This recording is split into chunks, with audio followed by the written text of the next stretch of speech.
Very distinct honor for me to introduce the next President of the United States, Go Gritz.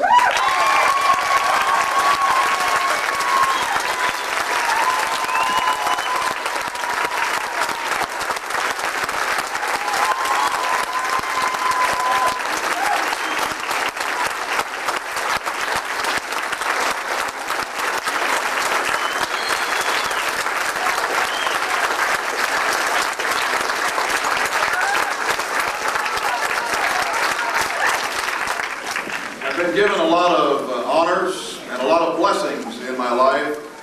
62 citations for valor, most of them not for killing the enemy, but saving the Americans that were under my command. I've been sent to school and didn't eat the books, was able to graduate.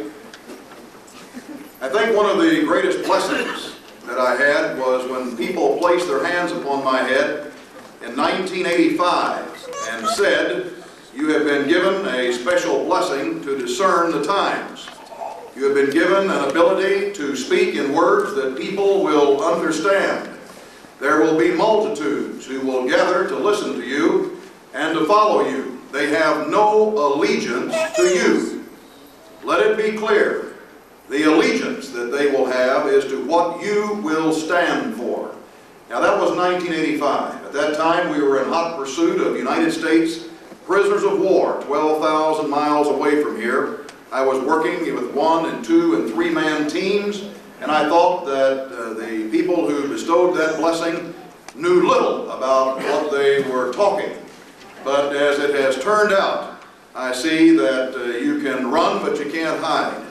If you're called to serve in certain things, then it's going to ferret you out.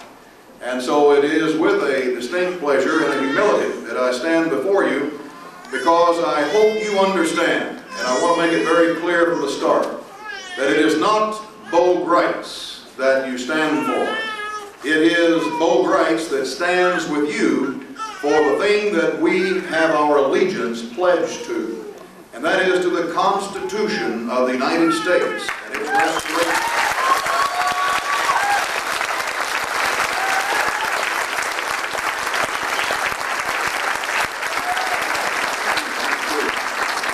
Go out and try and spread the word as you can, then make sure you do it with this spirit in mind, because there is a key to this thing, and that is called together.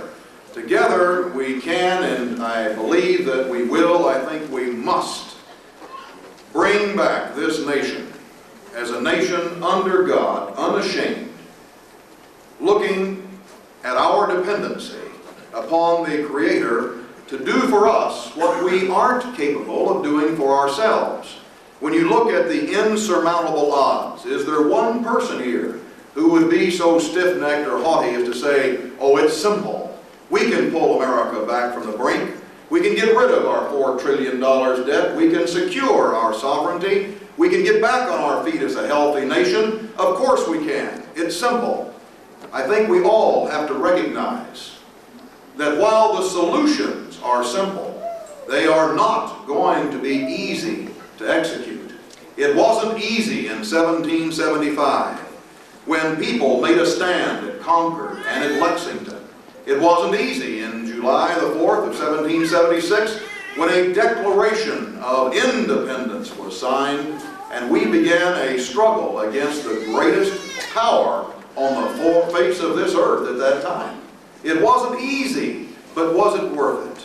Yes. Boy, it most certainly was, because America, I believe, ordained by Almighty God to be a beacon of liberty where people could come all over the globe and assemble and live as free people with an agency, a birthright given by the Creator. We were the very first nation to have a system wherein we, the people, created the government. And the created should never become greater than the Creator. And since that time, in 1789, when we had our Constitution, and then in 1791, where we had, and God be praised for Patrick Henry. If you have read the Constitution recently and you understand it, your work is not done.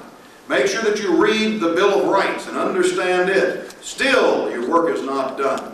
Then go through and read the Federalist Papers and understand what it was that the founders were truly talking about. And then you think you're done? Nope. Go to the anti-Federalist Papers, because here's where you see one of the greatest personalities in the development of our government, a man by the name of Patrick Henry. Patrick Henry was against a federal system. He said, I know what you're going to do. You're going to create a powerful central government. And then a president is going to begin to usurp the sovereignty of the people and the states until we have a tyranny within our United States. He demanded that we have a specific Bill of Rights. Can you imagine right now today, if we didn't have the 10 amendments to the Constitution that form the Bill of Rights, what would our Constitution be worth to us? You see, the founders knew what they wanted, and they sort of assumed that everyone else that had gone through that period of sacrifice knew also. The founders also knew, did they not? Didn't Thomas Jefferson warn us? If you ever let the banks take over the currency and credit, your children wake up as slaves on the continent, conquered by their fathers. Has that happened today? Most certainly has. And so they knew that there was trouble, even as they created this government that was going to protect the rights given by where? By God Almighty. You see, I just taught a school in Clark High School in Las Vegas about a month ago. The kids had paid $140 to take that course in government. These were smart seniors that were going to graduate early. And I walked in as their instructor and broke the Supreme Court's edict in the first 15 seconds. Because I asked this question: where, as Americans, do our rights come from? What's the answer? Thank you. You just broke the Supreme Court's 1992 edict. You cannot say God in the school thing. So I ask you, how in the world are we going to teach government to our children when we can't even portray to them where our rights come from? Because if you don't understand that, how in the world are you supposed to go ahead and live your life as a liberated human being, as an American citizen? Things are serious today. All of the things that our founders warned us about, guaranteed our rights. Do the rights come from the Constitution? No, they're inalienable rights. They come from where? From God. What is the Constitution? You see, here it is in one page. My heavens, remember, we used to only have 10 rules to live under, didn't we? We wouldn't live under those 10. So the next thing you know, we got now so many rules, you couldn't put them all in this beautiful area that we're in right here, could you? You couldn't stack up all the law books. Here were the rules that established the United States of America. It starts off, we the people, in the Constitution. Now, if we would play by these rules, do you think that we would be secure in our rights in our government today? Yes. I believe that we would, but are we playing by these rules? There was a person 2,000 years ago that set an excellent example. He went into the temples and he overturned the money changers' tables. He wasn't very popular, was he? I think he did set an example, because that's precisely what we need to do today. We need to turn the tables of the money changers.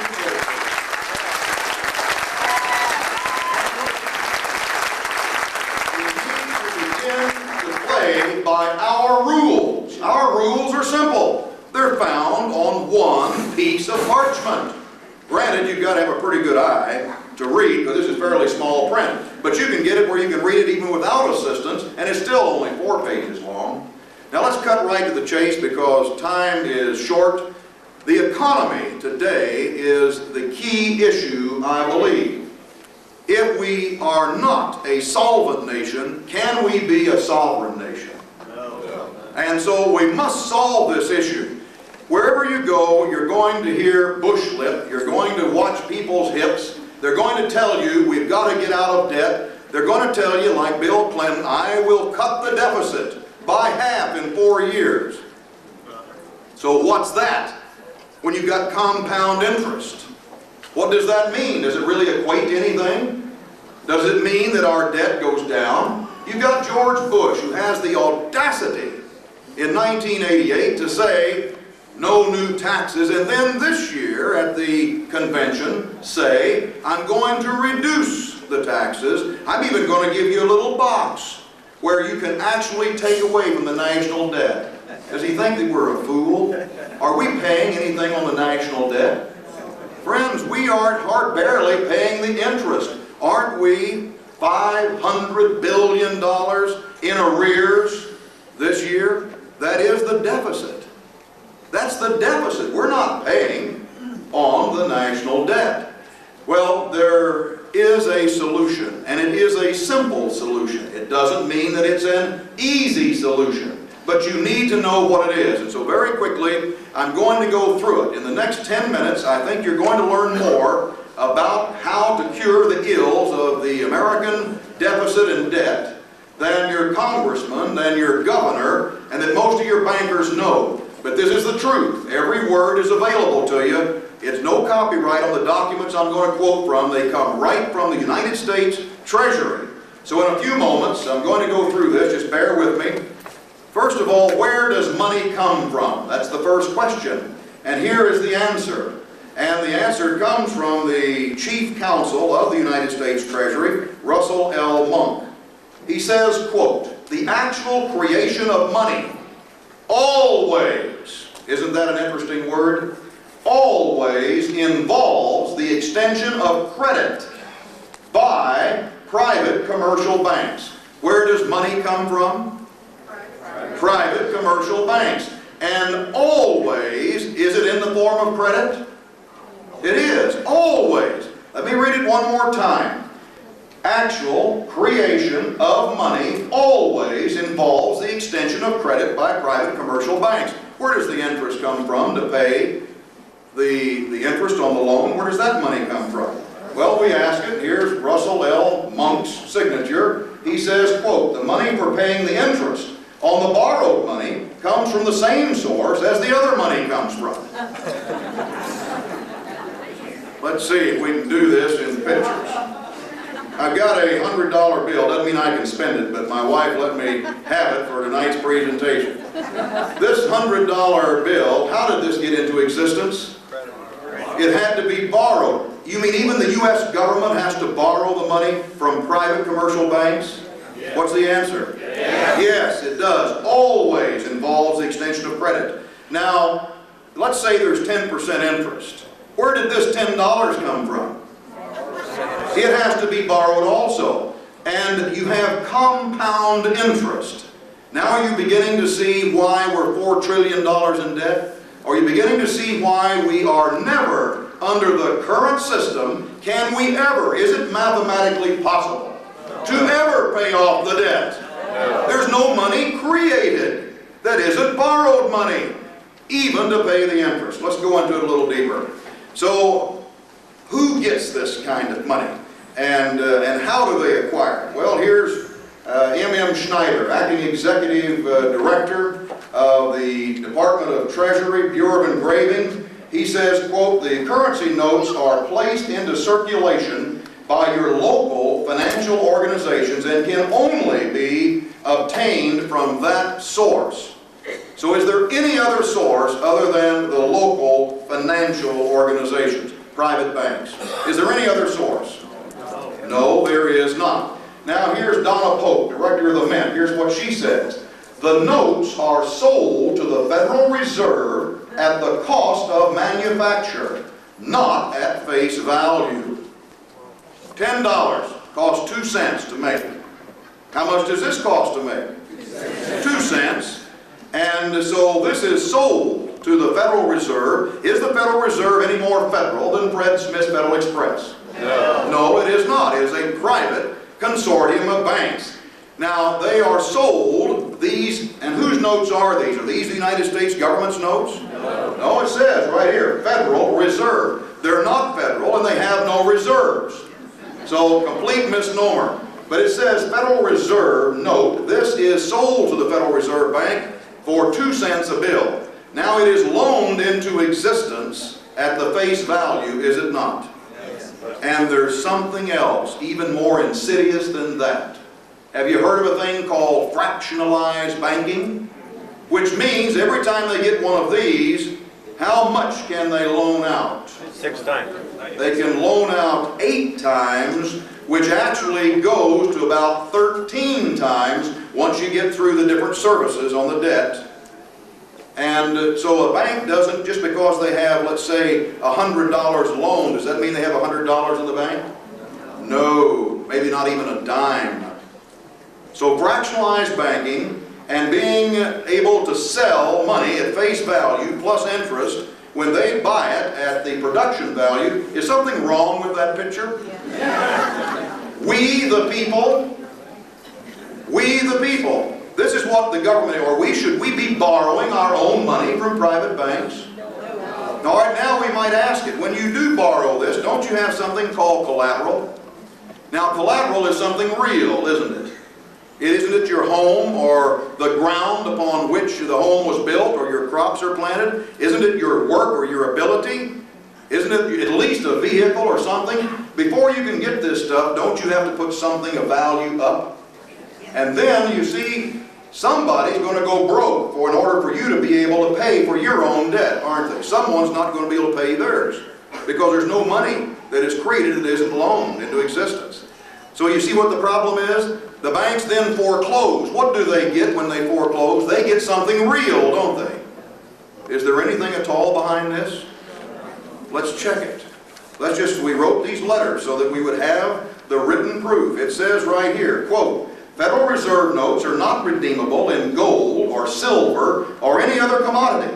They have not been redeemable since 1933 in the sense that they are not redeemable. Please get this quote. Federal Reserve notes have not been backed by anything since 1933. What is this backed by?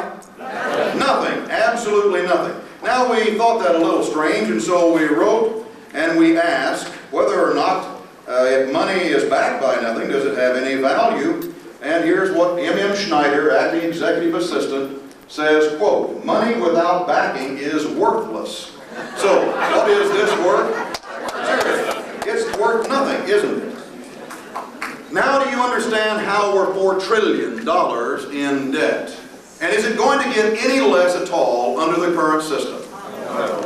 All right, now then, I ask you if you were to go to Section 1, Article 1 in here, Section 8 and Section 10 of our one-page of rules, what does it say is the only thing that can be made legal tender in the United States?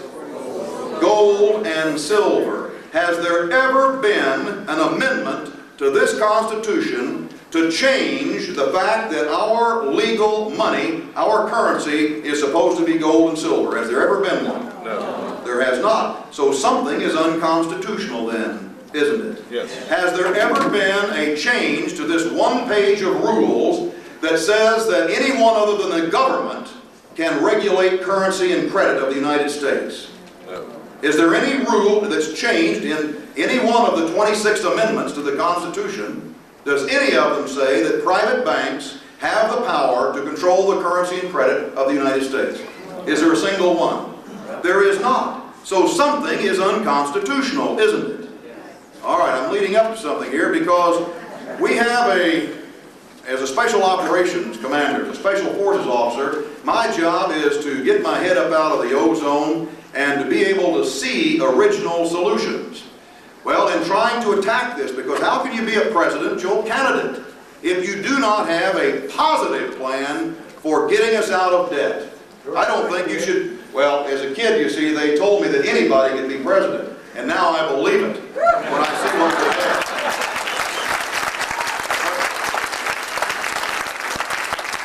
Any true presidential candidate should be able to give you not just sweet words that say, we're going to get out of debt, we're going to cut off the taxes, we're going to do this, we're going to do that. You know what the key word is? How? How, candidate, are you going to do that? You got a coin in your pocket? My wife let me have a $100 bill, but I got to get a quarter from Martinez. Is there any silver in this quarter? No. It used to be a nickel was about twice as big as a dime. How come? Because a nickel had nickel in them. Silver was in a dime. Well, now is there any copper in a penny?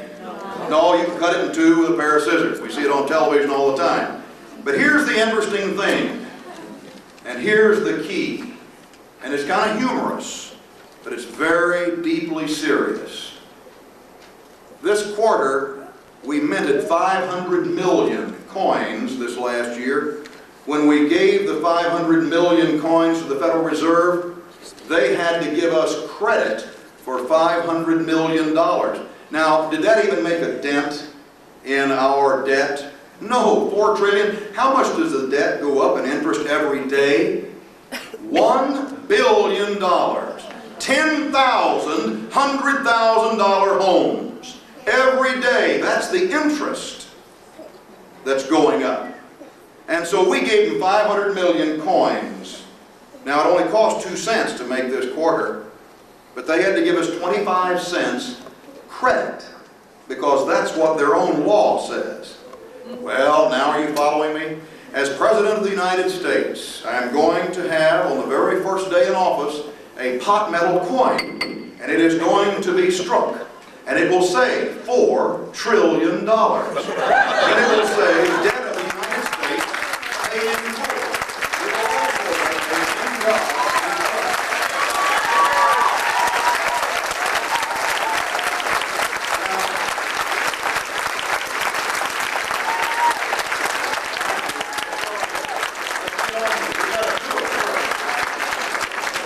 I appreciate your applause in our solution, but we've got to apply the solution, then that's something to applaud. You see, it has to be in pot metal, doesn't it? Because it has to equal what the value is of these things right here. So if we made it out of anything that was either gold or silver, it wouldn't be fair, would it? Now, you doubt this? Let me read you, because you see, we said, gosh, if they have to give us credit for the coin, face value, no matter what the coin costs to manufacture or is worth, why don't we just pay off the debt? So, we wrote this letter, and here comes the answer. By the way, signed by Mr. Monk, who I'm glad did it because he's a lawyer. Assistant General Counsel to the United States Treasury Department, quote, the former chairman, so this has been thought of before, but you probably never heard of it. The former chairman of the House Coinage Subcommittee correctly points out that we could pay off the national debt with a single $4 trillion coin.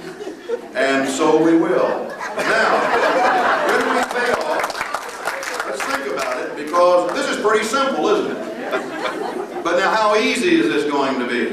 Well, let me take care of how easy it is, because once we're in office, and the only reason we're doing this is because of the media.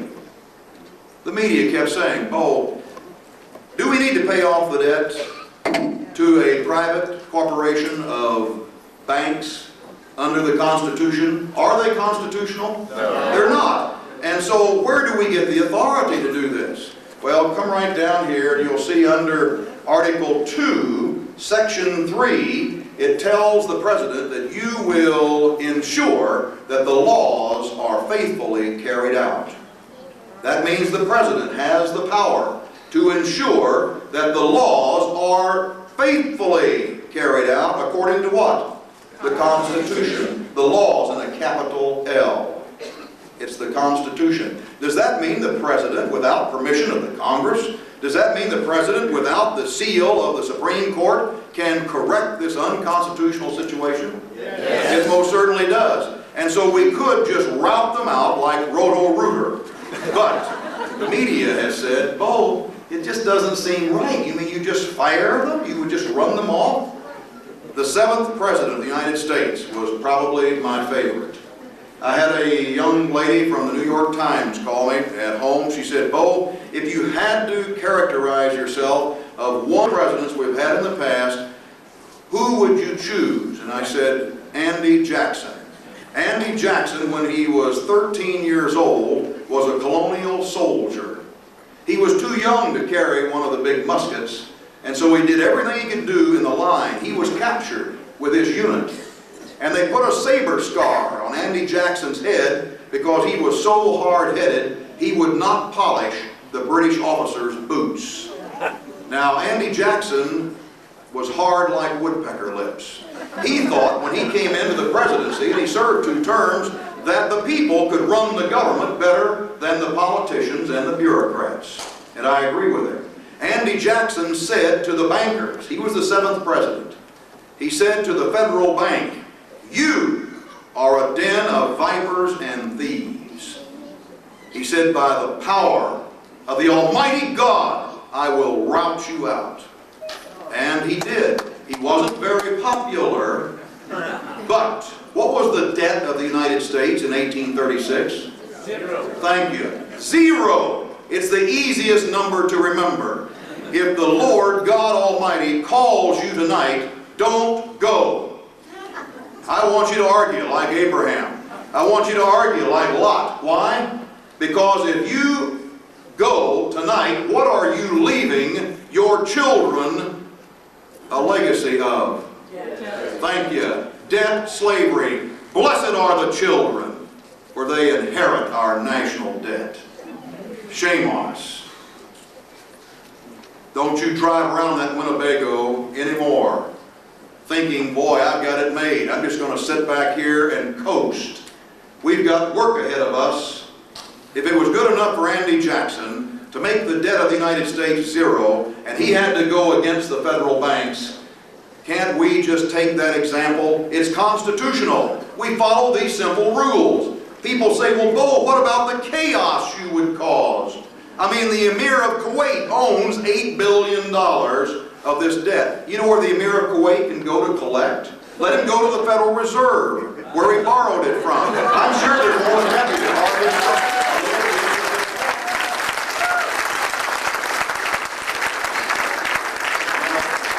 Take a moment, even though time is short, because people come up and ask me, they, for some reason or other, don't seem to be on the same frequency a lot of times.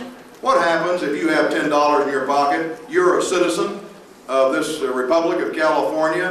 You're an American. You got $10 in your pocket. Is that $10 going to spend, or are you going to lose it all when we get rid of the Federal Reserve? No, of course it spends. Who created government? We, the people, created government. If you have, what is going to happen to this stuff? When you go down and spend it, it's simply going to be replaced with United States government notes, not Federal Reserve notes. We're going to go back to this little plan. 1 page. It means constitutional currency. What if you bought T-bills? Are you going to lose them? No, of course not. You're a citizen of this great nation. But if you are a private bank, if you are a foreign country, you can paper your treasury with those worthless notes. Because is it not time that we put America first for a change?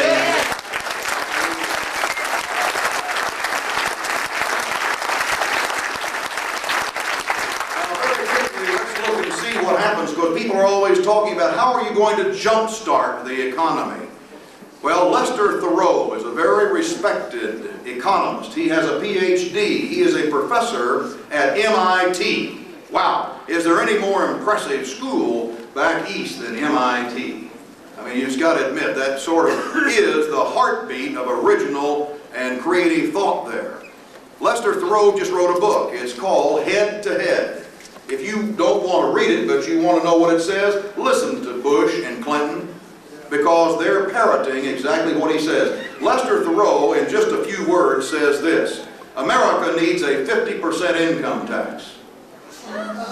Why? Well, I mean, didn't H. Ross Perot say, I'm going to have a more efficient IRS so that we can collect the taxes better from the people so the government can pay our bills? Did he not say that, or did he? He most certainly did.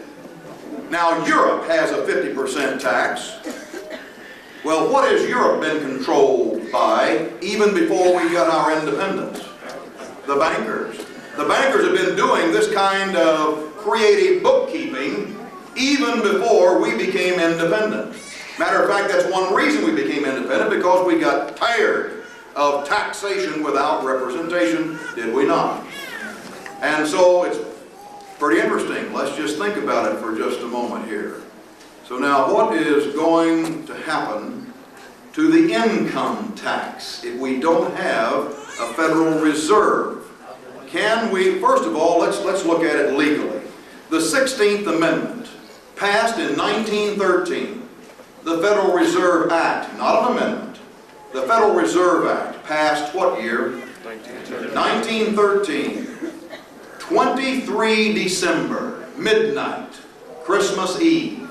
Every politician who's not bought and paid for is home, where they ought to be with their families. But they passed the Federal Reserve Act Christmas Eve in Washington, D.C. that allowed the banks to literally start creating money from nothing and lending it to the federal government and to us at compound interest. How were we going to pay the interest to these banks? We had to have income tax. Is income tax against the Constitution of the United States? Yes. It is. So they had to make a 16th Amendment. Was the 16th Amendment ever properly enacted into law? No. Thank you. It never was. How do you know? Because we have checked the 48 states that were in existence at that time, and it takes 75% of them to ratify an amendment, does it not? To make it legal. And 75% of the states did not ratify the 16th Amendment. And so once we prove that as president, it's going to take about 1 week. Because I'm going to send 48 people out the very first day, 21 January 1993. Somebody's going to Sacramento. All you're going to do is walk in there and say, hey, let me see your records to see what California did on the 16th Amendment. And then once that's checked, these 48 people will assemble about 5 working days, and they should have the results. When it is proven, doesn't that come under Article 2, Section 3? I think it does. I'm going to make sure these laws are faithfully carried out to the letter in the spirit of the law. And so when we find that out, what happens to income tax? First of all, is there any statute of limitations on continuing fraud? No. Well, if you're a lawyer, any lawyers here, you can answer that. There is no, you don't need to hold up your hand, we wouldn't embarrass you. There is no statute of limitations on continuing fraud. So literally, let's be very realistic. What happens to the income tax? Do you have to repeal it like prohibition? No. No. What happens to it? It just becomes a law that never was. It is gone. Now, I know some people are saying, oh, but how do we pay for government? I know you're doing that because that's what the media does always. They come up and say, Bo, you say you're going to get rid of the income tax. How are we going to pay for government? I hate answering a question with a question, but I think it's appropriate. How did we pay for government from 1789 until 1913, when income tax was against the Constitution? Income tax is part of the Communist Manifesto. Income tax is the second plank in communism. What is it doing in our government? Communism is supposed to be dead, is it not? Well, we never had it, and yet we paid for government very well, didn't we? And so we can go right back to paying for government, can we not? As a matter of fact, if you would like more proof, Ronald Reagan helped us out. In 1982, the Gritz Commission was authorized to do a study to try and streamline government. In 1984, the Gritz Commission made their findings public. You can go down to the public library. One of the interesting facts is they say, quote, not $1 of your personal income tax goes to pay for government. Where does your income tax money go? It goes to the Federal Reserve. If there was ever any question about it, look at any check that you've ever sent for taxes to the federal government. Can you send it to the Treasury of the United States? No. Who do you have to send it to? The IRS. Turn it over. What does the cancellation say? Federal Reserve. Thank you. For deposit into any Federal Reserve bank against the debt of the United States.